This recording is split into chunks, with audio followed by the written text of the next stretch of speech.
Olá, meus irmãos, sou o pastor Washington Serafim e quero cumprimentá-los com a doce e preciosa paz do Senhor.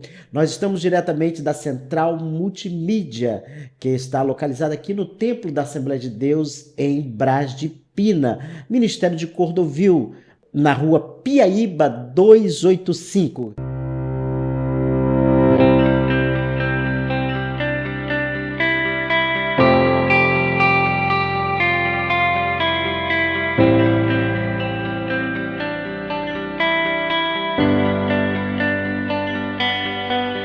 Temos aqui como nosso presidente, pastor Francisco José da Silva, e nós mandamos um abraço ao nosso presidente, pastor Francisco José, sua esposa, irmã Osana Marinha, a nossa diretoria, aos pastores e a toda a membresia de nossa igreja e a você que faz parte de um outro ministério, de uma outra denominação. Nós queremos agradecer a você a sua participação.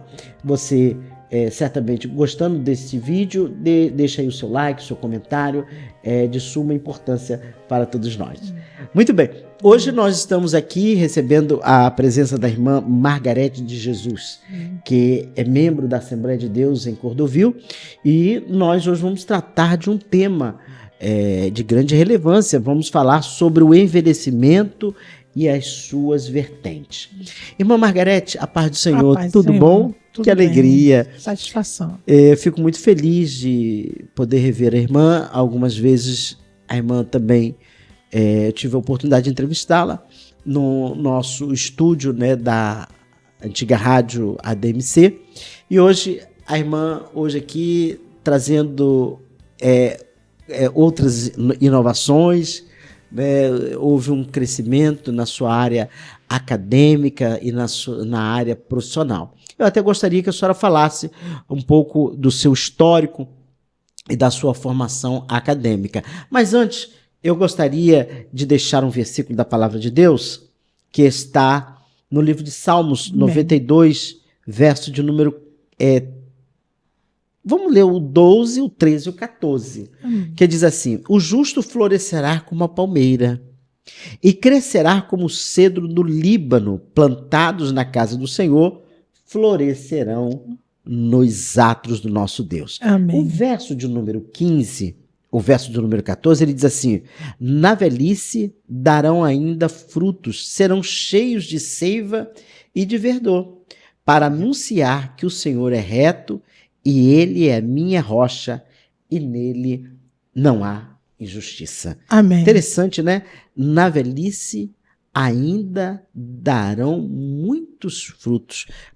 Com certeza a senhora vai dizer isso, né? Há muitos que estão na melhor idade nessa faixa e já chega o cansaço, o enfado e já não tem mais força.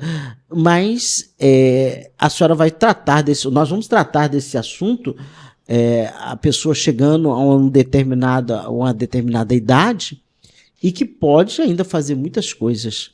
Mas antes, eu gostaria que a senhora falasse um pouco do seu histórico, da sua formação acadêmica, a sua formação profissional.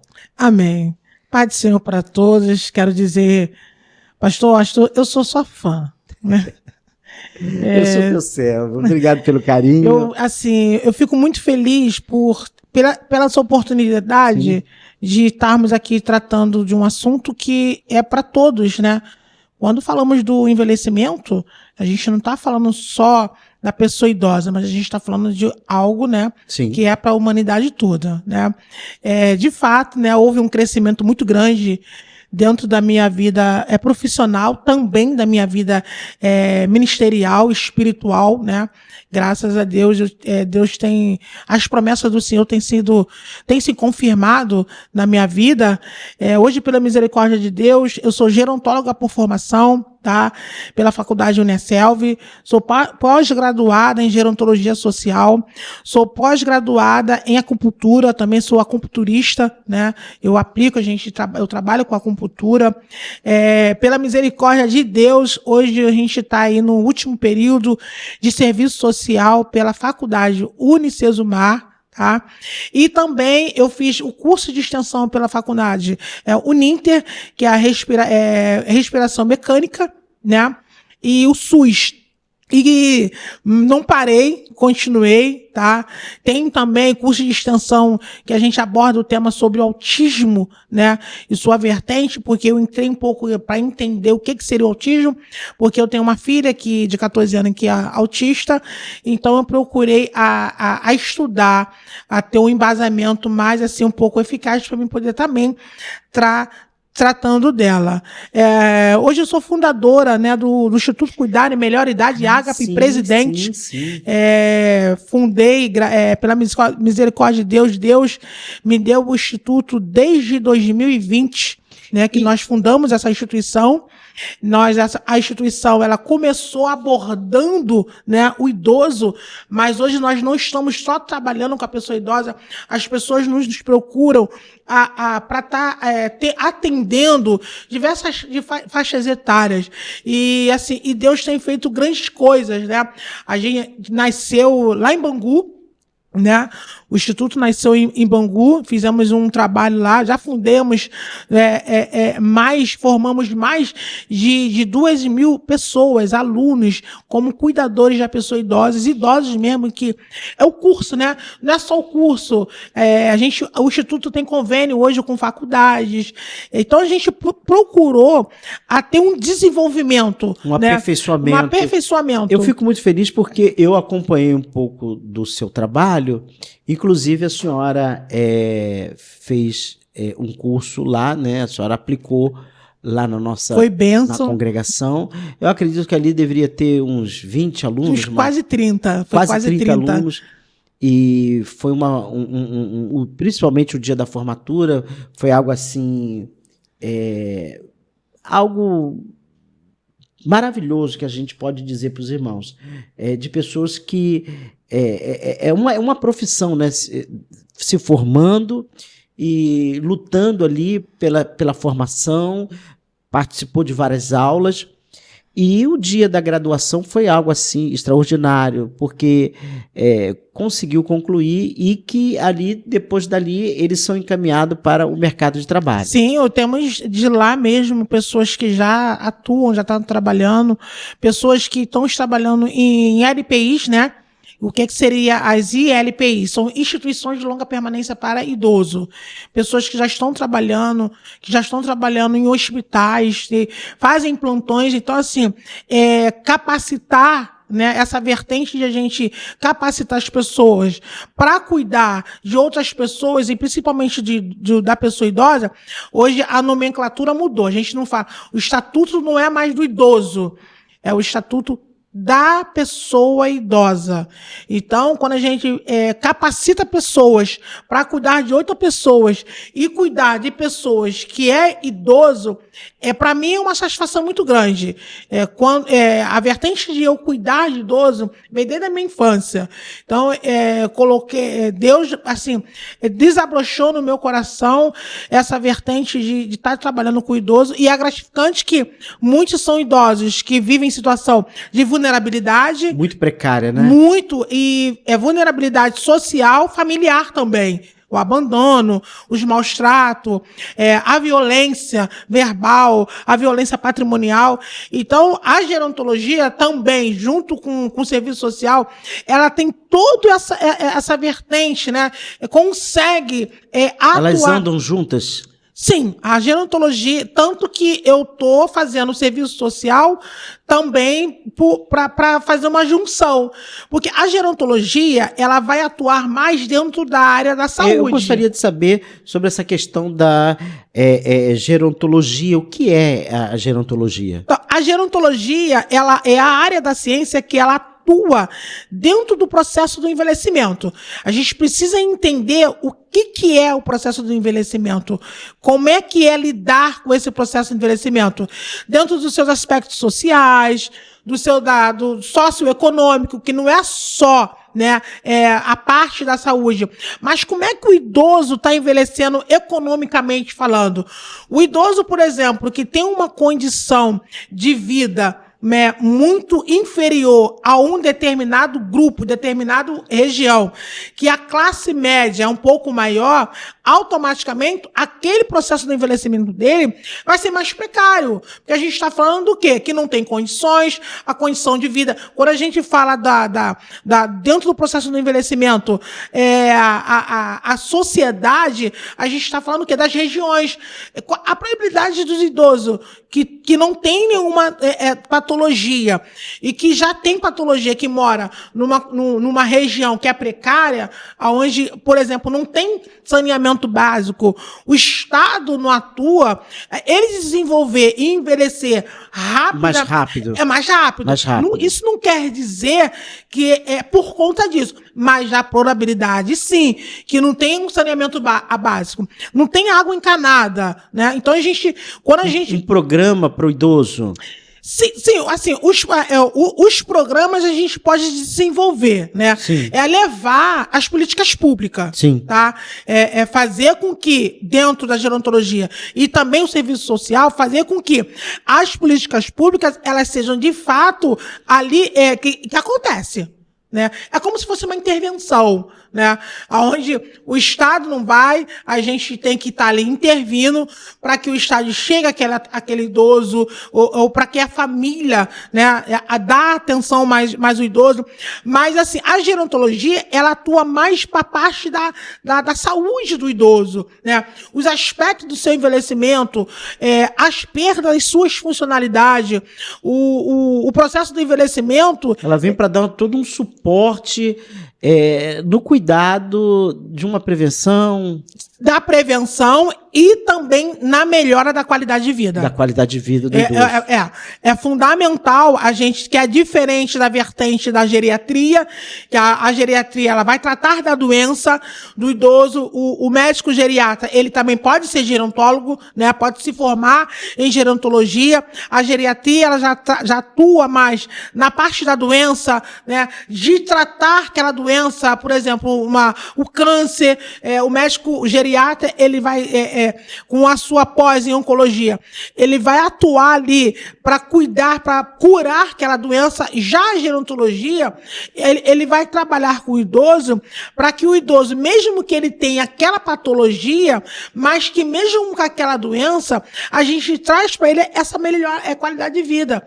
E melhora, não é só em fato de si da patologia, é também mostrar que o processo do envelhecimento, ele está aí, ele é real, né? Porque tem muito idoso que não se aceita porque está envelhecendo.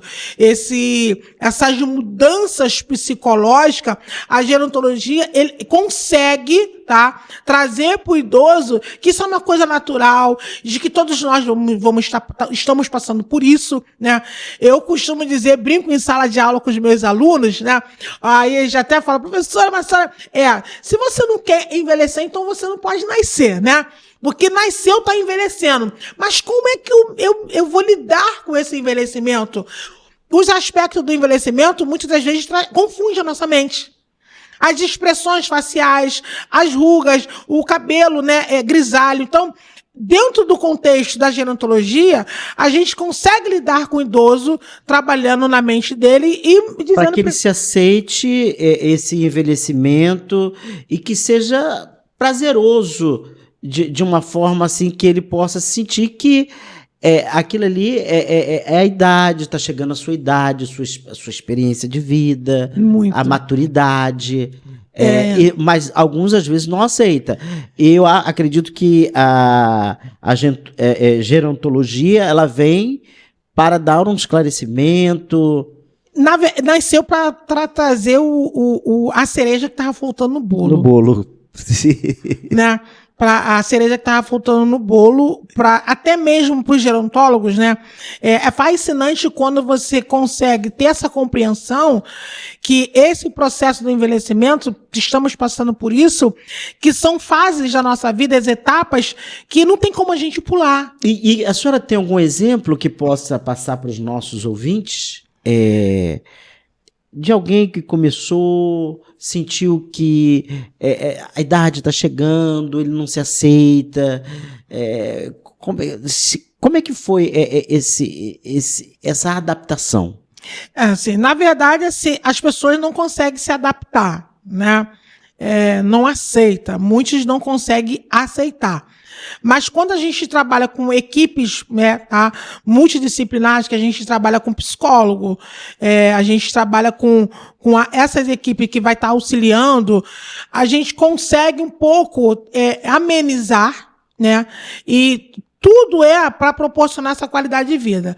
Porque a pessoa que fica muito com isso na mente, focado, e não ter a sua aceitação, né, de que o corpo tá... Porque o nosso corpo, ele sofre essas modificações. Quando a gente se olha no espelho hoje e a gente tem vagamente a lembrança daquilo que a gente foi no passado, hoje a gente tem esse entendimento, essa concepção de que nós estamos passando por esse processo de envelhecimento. Então, trabalhar na mente do idoso para que ele comece a se aceitar, né? E mostrar para ele, não é o fato de que você está envelhecendo que você não pode continuar vivendo. Que o envelhecimento, muita gente coloca o contexto do envelhecimento que a pessoa deixa de viver. Não, pelo contrário. Se você está envelhecendo, você pode continuar vivendo a sua vida. Com a qualidade de vida. Sim, claro que com as suas limitações. Sim, né? sim. Nem tudo que o idoso chega a uma determinada idade, ele não pode fazer muita coisa, né? Não só o idoso. Todos nós temos limitações. Sim. Né? Uma pessoa que não é idosa tem, de repente, uma limitação de que o idoso não tenha. Por exemplo, às vezes uma pessoa que não é idosa não consegue fazer o uso de pegar 10 quilos, já um idoso já consegue. Então, assim, o processo do envelhecimento, a gente tem que saber que ele não é igual, tá? Todos nós passamos por esse processo, mas cada um envelhece diferenciadamente. Ninguém envelhece igual.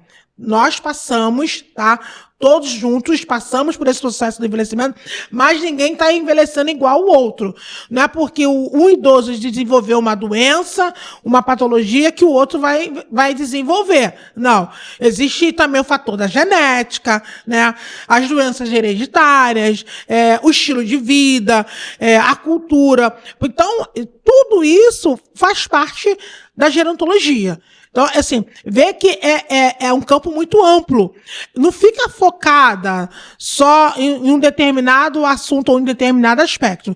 A gente vê a gerontologia como um campo de trabalho com a pessoa idosa, né? Porque, por exemplo, por que o idoso ele não pode ser motoqueiro? Né? Por que ele não pode? Qual é o impedimento? É a idade dele cronológica? Não, é saber, respeitar, né, as decisões do idoso, mas assim, colocando limite. Quando a gente fala que a gente está colocando limite, não é que a gente está impedindo ele.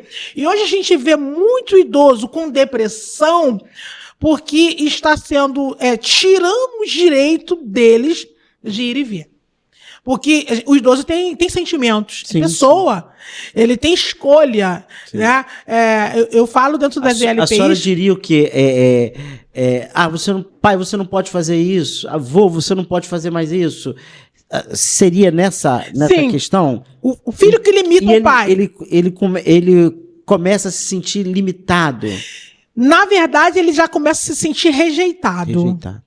Né? Porque o idoso, ele quer fazer muitas coisas, né? É claro que tem muita coisa que ele não claro, tem assim, que entender, né? Você impor é uma coisa. Existe uma diferença de você impor e de cuidado. Aí ele precisa sentir isso. Sim. Ele precisa entender que a gente está cuidando e que o outro está impondo. Sim. Tá? O cuidado, ele não impõe. Sim. Então, quando a gente cuida, a gente não vai impor nada para o idoso. Né? Aí entra a violência verbal. Você não vai fazer, grita. Então, como eu falei, ele tem sentimento, ele vai sentir. E daí ele acaba ficando uma pessoa depressiva. Entra num sedentarismo, se isola da sociedade, já se coloca que já não presto mais para nada, eu já estou velho. A rejeição, 85% começa dentro do lar. E qual é o conselho que a senhora pode dar aos filhos aos parentes mais próximos ao idoso, esse que não fez um preparo, um curso para lidar com o idoso, qual é o conselho que a senhora pode dar para aqueles que têm o idoso dentro do seu lar? Primeiramente, o respeito, tá? Quando nós respeitamos, a gente consegue entender, compreender a pessoa. Então, se eu tenho respeito para o idoso, eu vou ter a compreensão com ele. É mostrar para ele que a idade dele, em algum momento da vida dele, alguma coisa que ele queria fazer, de repente, aquilo que ele quer fazer, não dá para ele fazer. Mas a gente pode ofertar outras coisas para ele fazer. Então, acho que o filho, né, ou a filha, ou a nora, ou o neto, ou o bisneto, enfim, respeitar o idoso. O respeito tem que nascer de dentro de casa com a família. Hoje a gente tem contexto de família, tem famílias, né, que não saem com o pai. A gente vê... Isso ajuda muito na qualidade de vida do idoso. Sim. Eu falo, eu sempre coloco a minha mãe como exemplo. Sair, passear, ir ao shopping. É bom. Ir numa quadra, fazer um exercício. É cultura. A gente está falando de socialização. Sim. Tá? A gente está falando de socialização. A senhora também falou sobre a questão da alimentação, né? A alimentação é importante para todos. Sim, né? sim. Dentro do processo da qualidade de vida para o idoso, eu acredito que isso já começa já desde um... Porque a alimentação, na verdade, é cultura. Sim. Por exemplo, a gente pega o Nordeste. A cultura deles é diferente da nossa. É verdade. Né? Então, como é que a gente trabalha... Por isso que a gerontologia, ela trabalha tão também dentro dos seus aspectos socioculturais. Sim. Da sociedade do que a sua cultura. Como é que a gente vai trabalhar com o idoso que é de uma região Nordeste e de que a cultura lá, a alimentação, é totalmente diferente da nossa. Né? O carioca, o Rio de Janeiro, a cultura da alimentação é diferente do baiano. Comida apimentada, pesada. Aqui a gente já vai mais para um churrasquinho, né? Então, lá não. Então, como que você trabalha com um idoso que nasceu, cresceu, viveu a vida toda com aquela alimentação, com aquela cultura?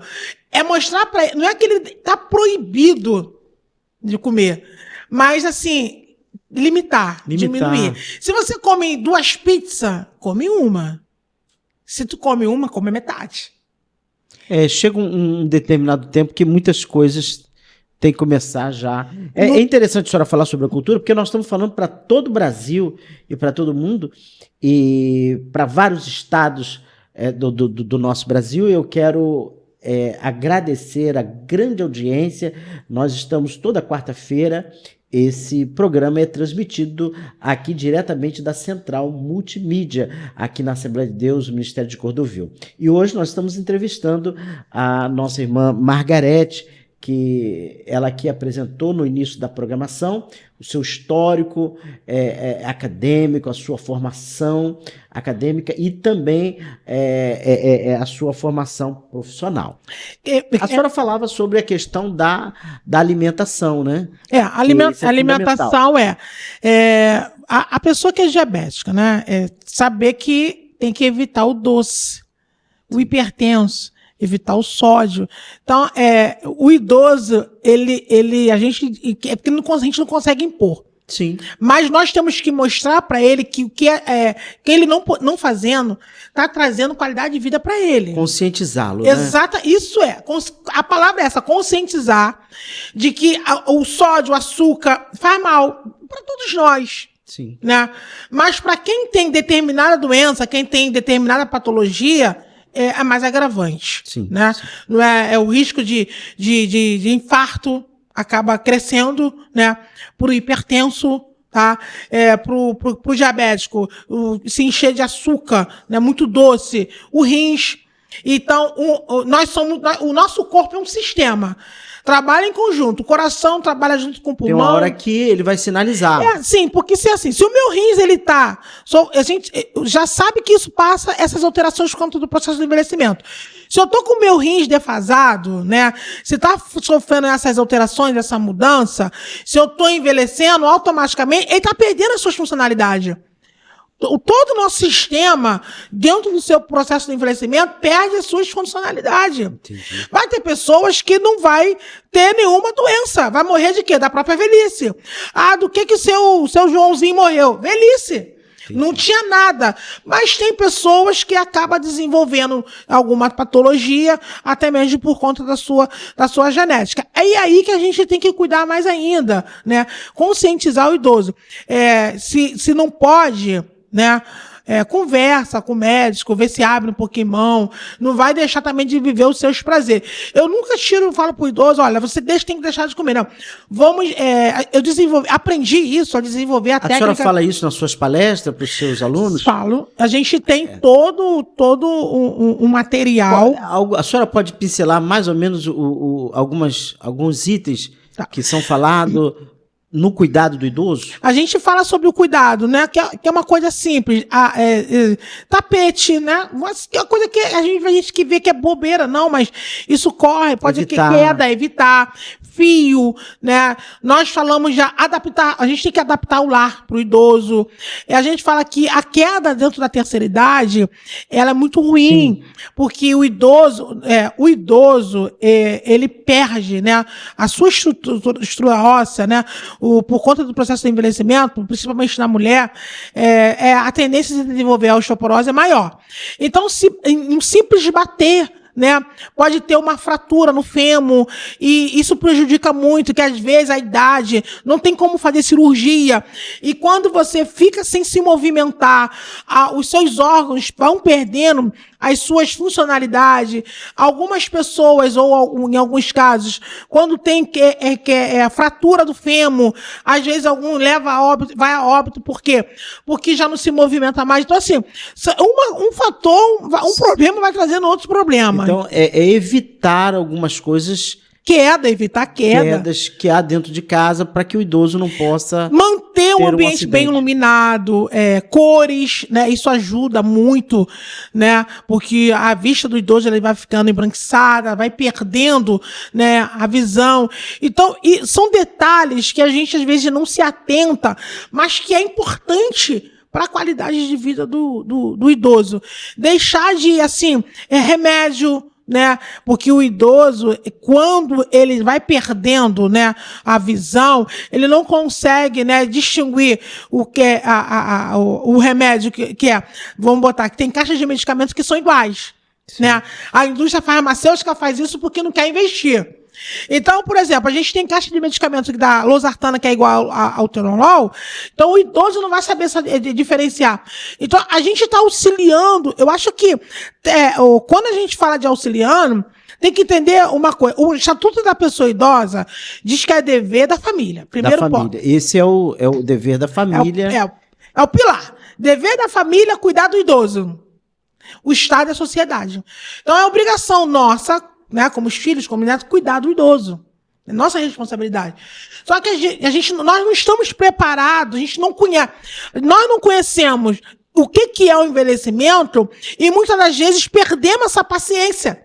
Ou a gente terceiriza, ou o idoso por si próprio, ele tem que tentar viver sozinho e tentar viver sua vida. Mas aí tem um agravante, que é abandono de incapaz. Acaba colocando o idoso em situação de vulnerabilidade, tá? Eu costumo dizer, o juiz, ele não obriga o filho a amar o pai. Tá? A gente tem que cuidar. Mas ele não vai dizer, o senhor tem que amar o seu pai. Não. Então, as instituições de longa permanência, ela tá aí para isso. Muito bem. Irmã Margarete, nós já estamos chegando ao final dessa programação, mas eu tenho ainda 2 perguntas para fazer, irmã. Eu não sei se a senhora falou sobre a questão dos direitos do idoso. O direito do idoso é o quê? O direito do idoso, né, é o quê? É saúde, garantido por lei, tá? Moradia, lazer, cultura, isso tudo faz parte do direito do idoso, né? Então, assim... Isso ajuda também o idoso a ter longevidade. Muito, bastante. Muito bem. Eu acho que a gente tem que respeitar o idoso num todo. Sim. A senhora pode falar um pouco sobre o que é o CRAS? O CRAS é o Centro de Referência, né, das assistência social. tá? O CRAS, ele não tá só para cadastramento de CAD único, tá? O CAS, ele atua também na prevenção da vulnerabilidade da pessoa idosa ou de qualquer pessoa da sociedade. Sim. Tá? O CREAS, ele já atua quando o direito ele é violado. Uma pessoa que está numa situação de rua, uma pessoa que perdeu, né, a sua casa, o filho agrediu, aí o CREAS ele vai atuar nessa situação. São órgãos públicos, tá, que não pagam nada, tá lá. A gente, na verdade, a gente chama de redes, né? Não só o CRAS, que é a clínica da família. As clínicas da família também, mesmo a gente sabendo que o SUS ele é um pouco precário, mas as redes, tanto as clínicas da família quanto do CRAS, do CREAS, eles são redes, né, que tá aí para auxiliar. O CAPS, quando a gente fala de transtorno, o idoso que tem esquizofrenia, né, que tem o próprio autismo, o idoso que tem autismo. Mas por que o idoso tem autismo? Porque ele já era autista. Sim. E muitas das vezes não foi diagnosticado. Veja, a gente trata como uma doença, de um transtorno mental, que às vezes não é, que o autismo não é isso, e que a gente ajuda, tá? Dentro dessas redes, dentro da rede do próprio CAPS, da clínica da família, e que a gente não quer levar aí. Então, o que a gente faz? A gente não cuida do idoso, da saúde do idoso, e a gente quer colocar dentro das instituições de longa permanência. Eu, particularmente, eu falo que as ILPIs é o último estágio. Sim. É quando não tem mais nada para se fazer para o idoso. Tem família que leva o idoso para o hospital, tá passando mal, dá até o endereço errado. Telefone, para que o serviço social não consegue entrar em contato. E o idoso fica lá abandonado? Fica 2, 3 anos. Vai poder ficar ali? Não. Vai para onde? Para as ILPI. Aí entra a intervenção de quem? Do Estado. A sociedade, as instituições de longa permanência. Muito bem, eu estou hoje tendo a honra e o prazer de entrevistar a nossa irmã Margarete de Jesus. Achei interessante que no seu histórico também a senhora é membro da ABGG. O que seria? É a Associação Brasileira de Geriatria e Gerontologia. Essas associações, né, elas fazem congressos para tudo voltado no conhecimento do desenvolvimento, na capacitação da pessoa idosa, tá? E a gente participa, né, de palestra, tudo voltado para a terceira idade. A senhora também é técnica de enfermagem? Sou técnica de enfermagem, Corém ativo, né? Não atuo atuo mais na rede privada, não atuo no setor, na rede pública, mas mais na rede privada. E a demanda tem sido grande? Muito. Muito grande. Principalmente, a minha vertente é a idosa, a pessoa idosa. Eu gostaria, inclusive, o nosso irmão Josué está na sonoplastia, e eu queria encerrar com essa questão da importância da igreja. A senhora hoje faz parte aqui na nossa igreja, Assembleia de Deus do Ministério de Cordovil, a senhora faz parte da diretoria da Melhor Idade. Sim, eu sou juntamente com a nossa irmã Ana, sim. Que é a líder da Melhor Idade aqui da nossa igreja. Qual a importância da igreja, a atuação da igreja na melhor qualidade de vida do idoso? Então, hoje a gente está na diretoria, né, do Departamento da Melhor Idade. Eu sou a segunda vice-líder, né? A primeira vice-líder é a irmã Rosonilda, e a gente está aí, fui convidada para estar participando, para estar desenvolvendo, elaborando projetos de trabalho, né, para a terceira idade. A igreja tem um papel fundamental, importante, sim, dentro da sociedade, né? A gente vê que hoje a maior parte, né, a maior população nossa, de membros, a gente consegue visualizar que são pessoas idosas. Então, um dos contextos principal é o contexto físico. O que é o contexto físico? São as adaptações que, graças a Deus, a nossa igreja é uma igreja que é adaptada, né, para pessoas idosas. Ah, né? sim, Isso a igreja banheiro, aquela rampa, tudo isso. Tudo, isso elevador. Às vezes a gente não se atenta a isso, mas isso é fundamental. Por exemplo, o idoso que é cadeirante, ou o idoso que faz uso, né, de muleta, né, ou de bengala, ele não tem que se sentir coagido de pedir para estar ajudando. Você tem que adaptar, tem que ter rampa. Isso é lei, né? É importante. É importante desenvolver projetos que é voltado para ele, né?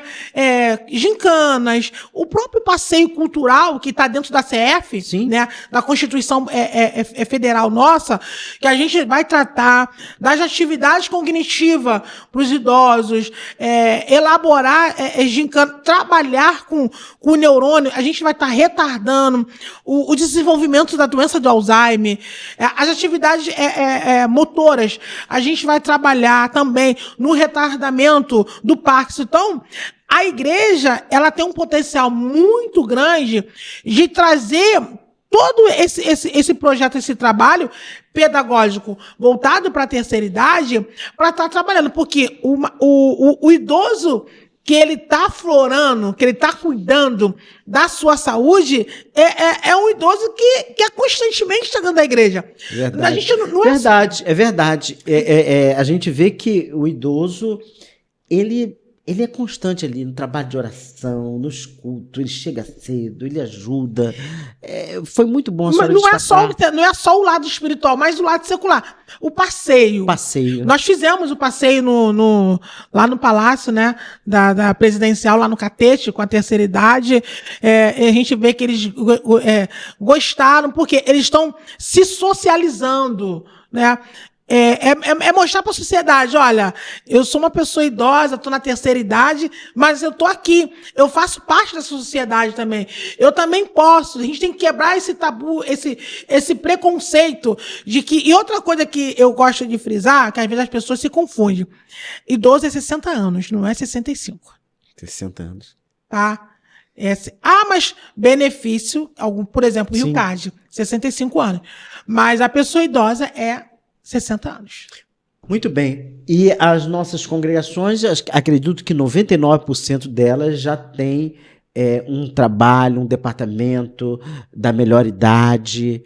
E aonde não tiver, converse com a nossa irmã Ana Rosa, converse com a mesa diretora da melhor idade daqui da nossa igreja, para que você também tenha. E para as demais denominações e igrejas que gostou dessa entrevista, eu acredito que a gente deveria até fazer a parte 2, mas uma outra oportunidade nós vamos ter dessa entrevista. A irmã está disponível para palestra. Sim, eu dei palestra. Às igrejas. Já dei palestra, já fui para Goiânia, já dei palestra na Advec, em Bangu. A gente dá palestra aí. Estou dando palestra, vou agora dar palestra, vou falar sobre o câncer de mama e Novembro Azul em colégio, sábado vou estar lá em colégio. Então, assim, é mostrar, né? Cuidar. A gente tem que cuidar do nosso corpo. Nós temos que cuidar da nossa saúde, porque quando nós temos saúde, a nossa vida espiritual, ela se desenvolve mais. Porque quando a gente está doente, a gente não vem para a igreja, a gente não consegue. Mas quando o seu corpo, né, tá bem, quando a sua alma tá bem, você consegue ter um idoso ativo dentro da igreja. O idoso gosta de louvar. Gosta. O idoso gosta de ser, né, que são apresentadas. Com certeza. Ele gosta de estar presente. Bem, meus irmãos, nós estamos chegando ao final desta programação e eu quero agradecer você de todo o Brasil, de todo mundo que está aí sintonizado conosco, deixando o seu comentário, sua pergunta. Eu vou depois pedir ao nosso irmão Josué para que deixe o nome completo, o telefone da nossa palestrante, da nossa irmã Margarete, que tem sido muito útil no Ministério de Cordovil, muito tem contribuído para o progresso, para o desenvolvimento do idoso. Nós aqui deixamos aqui em nome do nosso presidente, pastor Francisco José, da diretoria de nossa igreja, os nossos agradecimentos, que o Senhor continue abençoando rica e abundantemente a sua vida, irmã Margarete. Amém. A senhora tem uma história, conheço, a senhora tem um testemunho impactante, passou por um processo de um câncer, e, enfim, algumas enfermidades, e a senhora está de pé e ajudando. E como o versículo que foi falado, né? A senhora é como uma árvore plantada junto ao ribeiro que tem dado muitos frutos e tem abençoado muitas pessoas. Amém, tá amém, bom? graças a Deus. Eu só quero rapidinho frisar aqui, o Instituto Cuidare, ele não trabalha só na formação do cuidador da pessoa idosa. Mas, formação para cuidador do idoso. a gente forma cuidadores da pessoa idosa. Sim. Tá?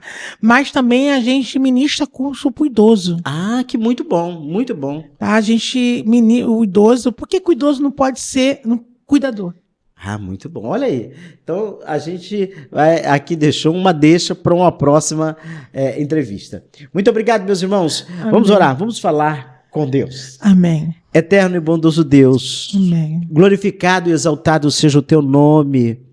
Nós agradecemos o teu nome na beleza da tua santidade. Somos gratos a ti pela vida da irmã Margarete, que tem sido voz profética nessa nação brasileira.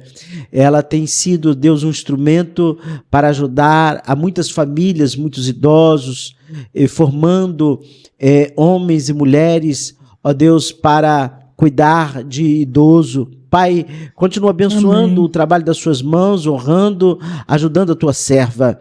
A toda a equipe aqui do estúdio, da Central Multimídia, nós te pedimos a tua bênção. Amém. E as centenas e milhares de ouvintes que estão assistindo esta programação, nós glorificamos a ti pela vida de cada um dos teus filhos e te pedimos a tua bênção e a tua proteção no nome de Jesus. Amém. Que Deus abençoe e até a próxima programação. Amém. Fica na paz.